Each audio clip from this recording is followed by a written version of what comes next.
प्रस्ताव करता हूं कि हम श्री मनोहर लाल मुख्यमंत्री के नेतृत्व वाले हरियाणा मंत्रिमंडल में अपना अविश्वास व्यक्त करते हैं। अब प्रस्ताव प्रस्तुत हुआ कि हम श्री मनोहर लाल मुख्यमंत्री के नेतृत्व वाले हरियाणा मंत्रिमंडल में अपना अविश्वास व्यक्त करते हैं। अब आप अविश्वास प्रस्ताव पर बोलना शुरू करें।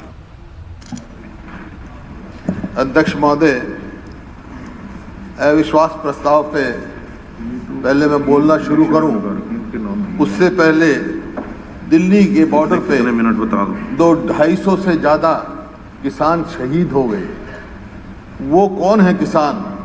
उनके भाई, उनके बाप हमारी सीमाओं पर रक्षा करते हुए शहीद हुए और वो वहाँ पर शहीद हुए। उनके लिए मैं श्रद्धांजलि अर्पित करता हूँ। मैंने शोक प्रस्ताव में ये रखा था, लेकिन मैंने अखबार में ये पढ़ा कि आपने उनके नाम नहीं डाले, हालांकि सबके नाम मैंने टेबल किए थे। एक तो मेरा आपसे आग्रह है उन शहीदों का नाम इंक्लूड किया जाए उसमें सबको। और संवेदनहीनता का तो आपके सामने है। यहाँ इनके मंत्रियों के ऐसे बयान आए हैं, कोई कह रहा है ये तो कुदरती मर गए, कोई कह रहा है पाकिस्तानी है, कोई कह रहा है चीनी है, कोई कह रहा है पाकिस्तानी है और कोई कह रहा है खालिस्तानी है, कोई कह रहा है आतंकवाद है। और मुख्यमंत्री जी ने कहा कि केवल वो तो पंजाब के हैं। तो एक बात मैं पूछता हूँ कि केवल पंजाब के हैं? कल महिला दिवस की बात हुई, महिला दिवस पे बात हुई, मुख्यमंत्री जी ने कहा अरे वो महिलाएं नहीं है क्या जिनकी, जो हमारी बहन बेटियां वहाँ बैठी हैं, जिनके शौचालय भी, बिजली के कनेक्शन भी काट दिए गए, उससे ज़्यादा क्या शर्म की बात है? इस किस्म के बयान आए हैं। मान्यवर, ये जो सरकार है ये बहुमत की सरकार नहीं। 2019 में बहुमत नहीं मिला था भारतीय जनता पार्टी को, लेकिन एक और पार्टी जो है उसकी बैसाखियों पे सरकार बनी। कौन सी पार्टी बनी? जो क्या कह के आए, क्या वायदे किए, क्या मैनिफेस्टो उन्होंने किए, ये आपके सामने है, मैं उसकी चर्चा करूंगा। वो पार्टी जो इनको जमुना पार करने की बात कह रही थी, आज यार बन रही है। 175 पार करने की बात कह रही थी, एक जमुना पार करने की बात कह रही थी, आज दोनों कुर्सी के लालच में सहयोगी बने हैं आपके सामने।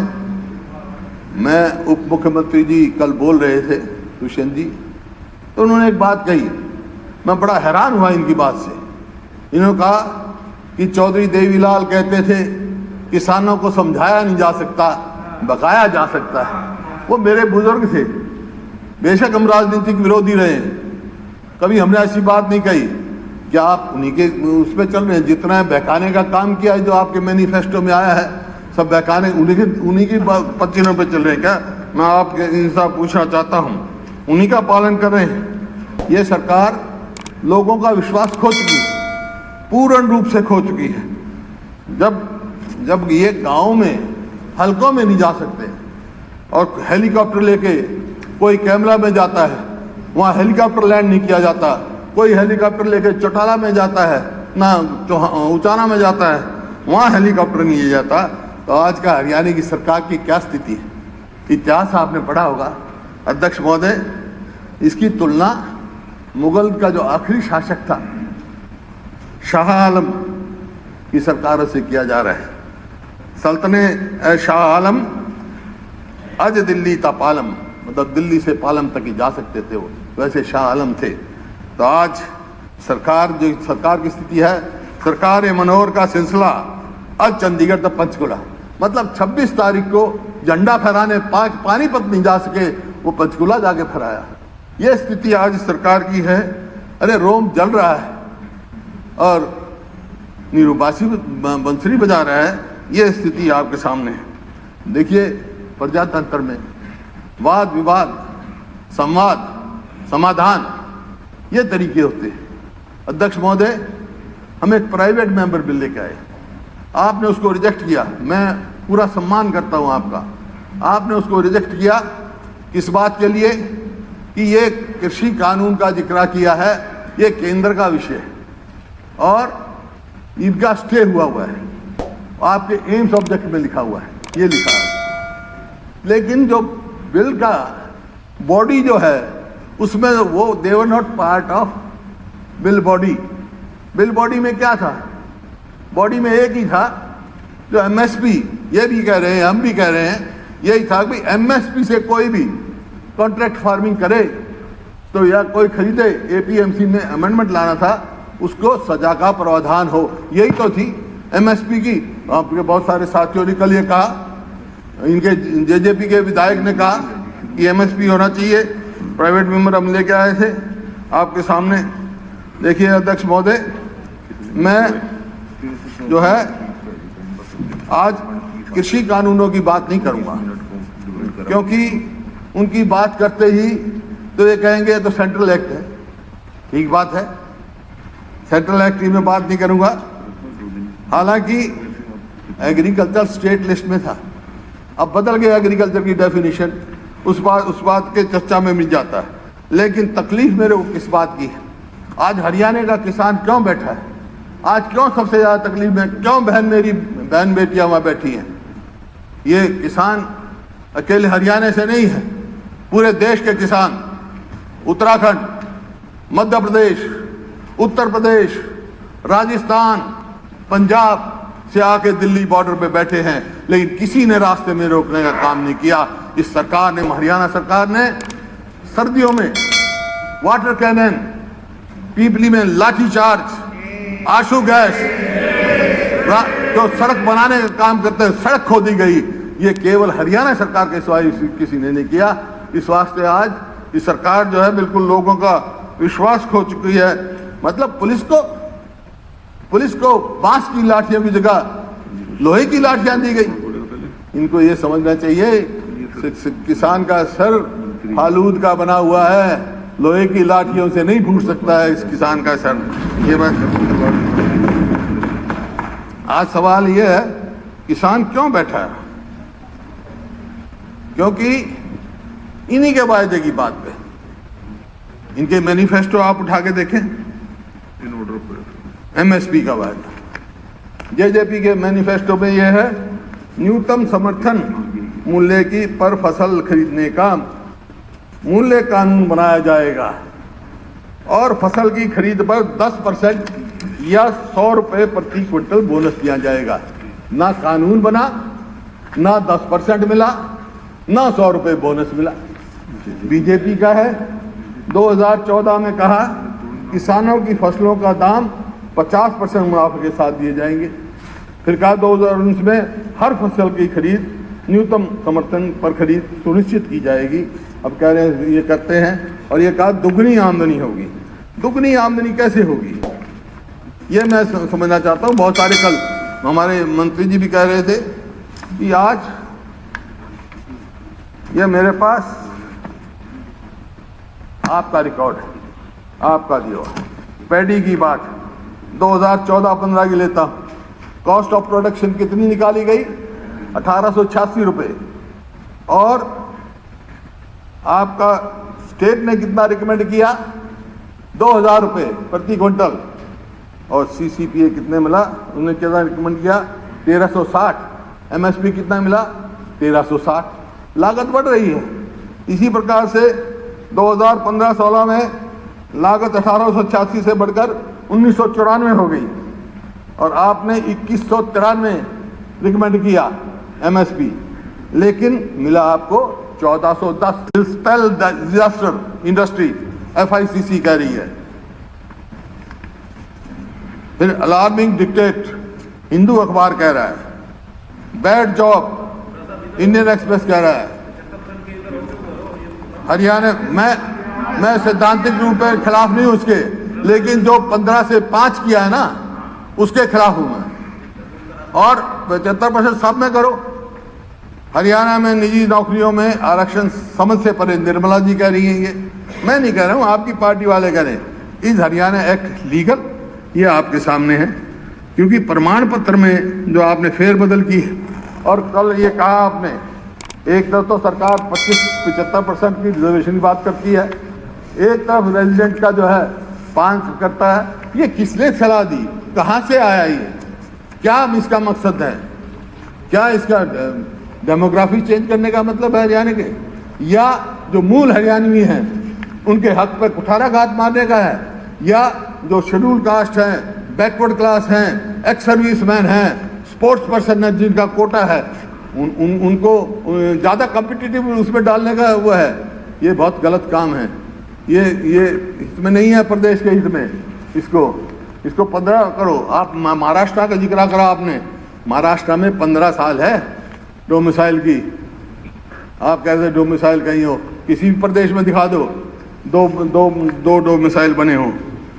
कानून व्यवस्था की बात लो अध्यक्ष महोदय, कानून व्यवस्था जो है, अपराध के आंकड़े आपने कहा 19 में 20 में कम हो गए, 19 में कम हो गए कोरोना में, लेकिन क्राइम रिकॉर्ड का डाटा जो है मुताबिक 19 में 1066 हत्याएं हुई, 1653 रेप हुए, 193 गैंग रेप हुए, 818 हत्याएं की कोशिश की गई, 3513 अपहरण हुए, 1886 बच्चों के खिलाफ अपराध हुए। यानी रोज 3 हत्याएं, 5 रेप, रोज 10 अपहरण और रोज 5 बच्चों के अपराध। और NCRB जो 218 के आंकड़े बताते हैं कि हरियाणा में औसतन रोज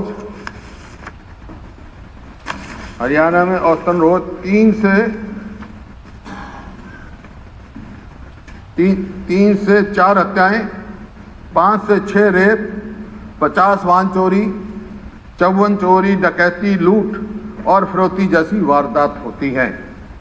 राष्ट्रीय अपराध रिकॉर्ड NCRB में दर्ज 2018 के आंकड़ों के मुताबिक नशे के मामले में हरियाणा पंजाब से आगे निकल गया। हरियाणा में NDPCS के 2587 मामले सामने आए, जो उत्तर भारत में सबसे ज़्यादा है। साल 2018 में हरियाणा में नशीले पदार्थों से 86 मौतें हुई हैं, जबकि पंजाब में इससे कम 78 मौतें हुई हैं। इस तरह नकली शराब पीने से 162 लोगों की मृत्यु हुई है। 2020 का आधा साल तो लॉकडाउन में गुजर गया। पूरा हरियाणा एक पुलिस स्टेट बना हुआ था, फिर भी लॉकडाउन के दौरान धड़ल्ले से शराब की तस्करी हुई। आज पिछले दिनों की खबरों पर नज़र डालेंगे तो लगेगा सरेआम फायरिंग और हत्या रूटीन हो गई। ये देखिए, हरियाणा में 3 मर्डर, 4 रेप।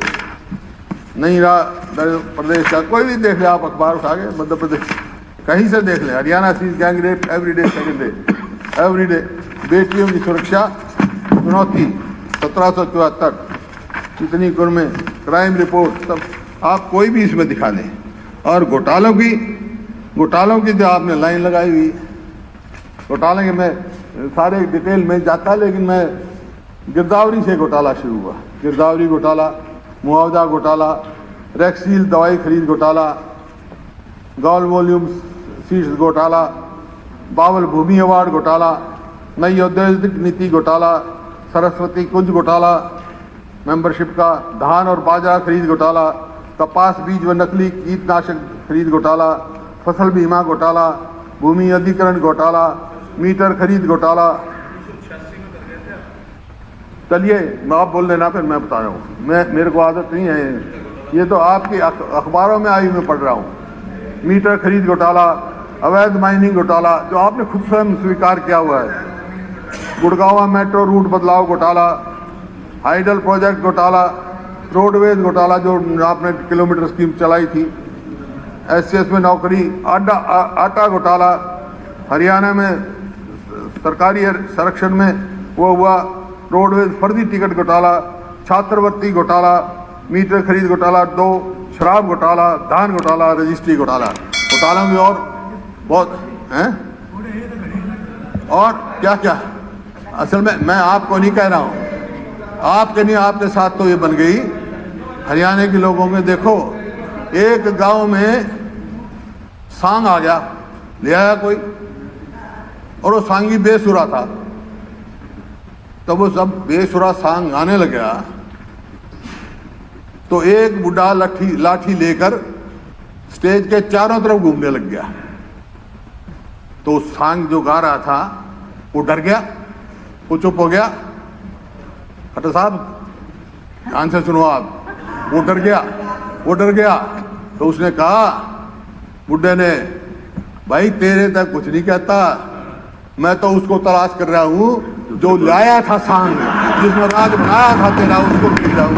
जो सांग लाया था उसको देख रहे हैं लोग। जब तक घरों में नहीं घुसने दे रहे, जब तो गाँव में नहीं बढ़ने दे रहे।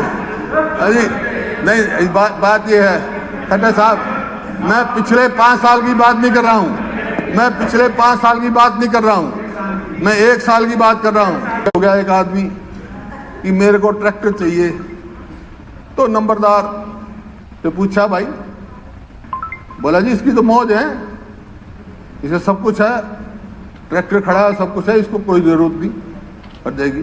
बोला अच्छा।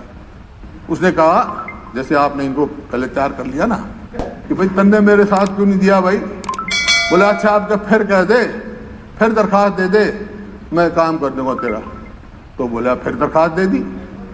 दरखास्त दे के जब आया एप्लीकेशन, तहसीलदार वही, नंबरदार वही, दरखास्त देने वाला और वही तहसीलदार बोला हाँ भाई।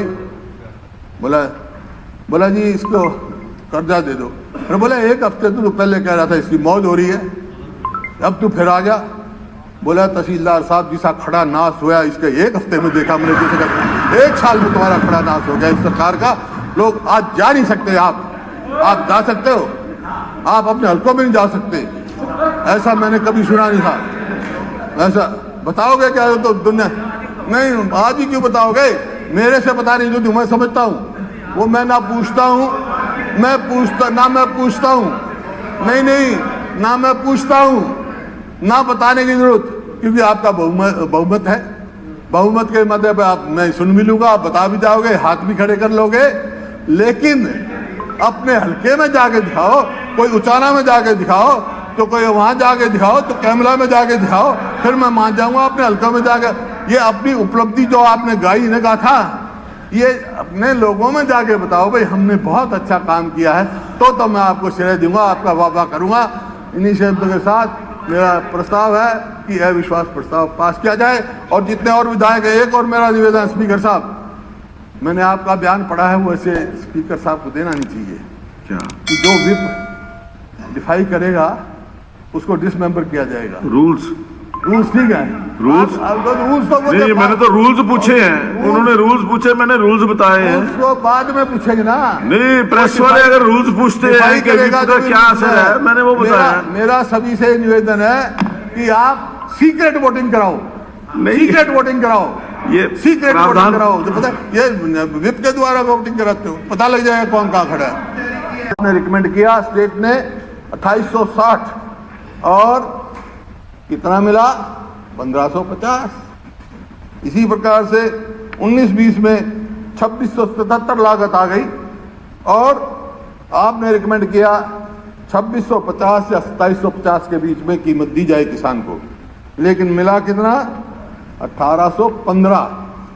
इसी प्रकार से 2020-21 में लागत आ गई 2482।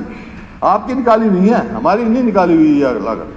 और आपने रिकमेंड कितना किया 2730 प्रति क्विंटल और मिला कितना 1868। इसी प्रकार से और सभी फसलों का है, लेकिन मैं मुख्य तौर पे 2 ही फसलों की बात करता हूँ। गेहूं की बात लगाएं, गेहूं की बात लगाएं। 15-16 में 14-15 में लागत आई 1983 43 और रिकमेंड किया आपने 2000, मिला कितना 1450।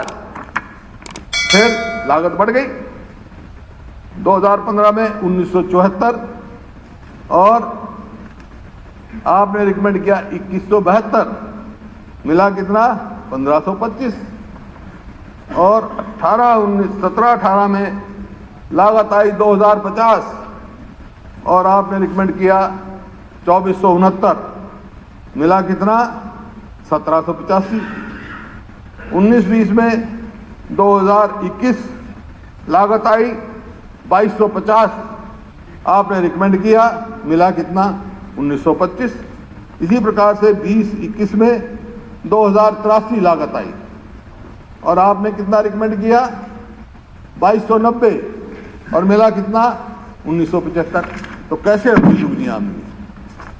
फर्टिलाइजर पे 5% टैक्स, पेस्टिसाइड्स पे मैं आपको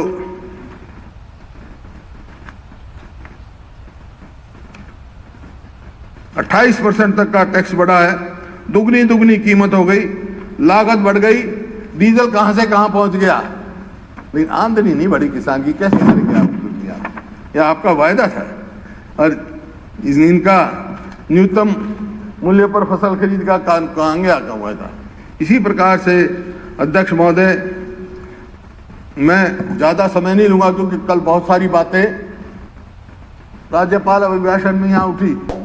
वो अभिभाषण तो क्या सबको मालूम है कि राज्यपाल क्या कहते हैं। राज्यपाल वही कहते हैं जो सरकार कहती है। हम भी सरकार में रहे हैं। राज्यपाल का क्या है? राज्यपाल के अभिभाषण में अपनी उपलब्धियां और दिशा निर्देश दिखाया जाता है। पिछले साल का राज्यपाल का अभिभाषण पढ़ो और इस साल का पढ़ लो, कोई उपलब्धि नहीं, सिर्फ जो है आपके जो इसमें निराशाजनक प्रशंसा पत्र कह सकता हूं, और कुछ नहीं उसमें। तो आपके सामने कहा। फिर कल बेरोजगारी का बड़ा जोर शोर से बेरोजगारी का मुद्दा उठा, और उसमें कहा गया कि CMEI तो किसी प्राइवेट उस संस्था की है जिसने कहा कि आज हरियाणा बेरोजगारी में सबसे ऊपर है। ये मैं अकेला नहीं कह रहा, ये तो 5 सितंबर की है, दुष्यंत जी की। 5 सितंबर 19 का दुष्यंत जी का है। शर्मनाक आंकड़े, बेरोजगारी के मामले हरियाणा देश में सबसे आगे नंबर 1 पर पहुंचा। मुख्यमंत्री खट्टर एक और तो हरियाणा की नौकरियां हरियाणा से बाहर वालों को दे रहे हैं, और दूसरी ओर हरियाणा में बेरोजगारी का आंकड़ा देश में सबसे ऊंची दर 28.7। और आपने कहा NSS का कि 7% का, वो भी मेरे पास आंकड़े 2011-12 में कितना था? 2.8, और आपके समय में 17-18 में कितना है? 8.6। बेरोजगारी किस तेजी से बढ़ रही? नहीं, मैं तो आपकी कही। आपने कहा भाई ना NSS की मानो ना CMI की मानो, इसकी तो मानोगे आप? नहीं, आप ये तो मानोगे आप कि पानीपत की चपरासी की भर्ती में आप मत मानो CMI की, NSS की भी मत मानो, कि सिर्फ 13 पदों की आपने भर्ती अनाउंस करी थी। कितने आए? 14,871 एप्लीकेशन आई बेरोजगारी का देखा। और उसमें कौन कौन थे? BA, BSc, MA, BTech, MTech करने वालों की बड़ी तादाद युवाओं की थी। बेरोजगारी का ये दर। इससे पहले प्रदेश सरकार ने 18,000 ग्रुप D में भर्ती निकाली थी, लेकिन उसके लिए अप्लाई करने वाले कितने थे? करीब 25 लाख। ये मैं नहीं कह रहा हूँ, ये देखिए सारे अखबार बड़े पड़े हैं। मैं हालांकि इसमें ज़्यादा समय आपका नहीं लूँगा। Unemployment in Haryana is highest in the country at 8.8 jobless, higher in state than in Punjab, HP and JK। तो सारे उत्तर भारत में सबसे ज़्यादा बेरोजगारी हरियाणा में है, और बेरोजगारी की तरफ कोई ध्यान नहीं इसका सरकार का। आपने वायदा किए, आपने वायदा किया पहले कौन से सन में? एंटरप्राइज एंड एम्प्लॉयमेंट पॉलिसी में 15 में क्या वायदा किया? इन्वेस्टमेंट 1 लाख करोड़ से ज्यादा, एम्प्लॉयमेंट 4 लाख से ज्यादा, ये आपने वायदा किया। हुआ क्या? इन्वेस्टमेंट कितनी आई? 24,000 करोड़। ये तो RTI का है वैसा, RTI के हैं। मैं नहीं अपनी मेरा कोई आंकड़ा नहीं है इसमें, आप निश्चिंत रहो। जो मैं कह रहा हूँ आप कुछ निकालो, मैं तो RTI इसीलिए निकाला हूँ। और एम्प्लॉयमेंट कितनी मिली? 32,030 को, ठीक है। फिर EPP 20 आ गया। अब ये आपने फिर दे दिया, ये दे दिया EPP 20। उसमें क्या किया? एम्प्लॉयमेंट 5 लाख की, इन्वेस्टमेंट 1 करोड़। तो मेरा आपसे ये कहना है, साथ में समेट ले जाओ अपने झूठे वायदों को अगले चुनाव में भी तुम्हें फिर इनकी जरूरत पड़ेगी। ले जाओ, क्योंकि हर बार ये आप वायदे करोगे, साथ ले जाओ। फिर आप देखते हैं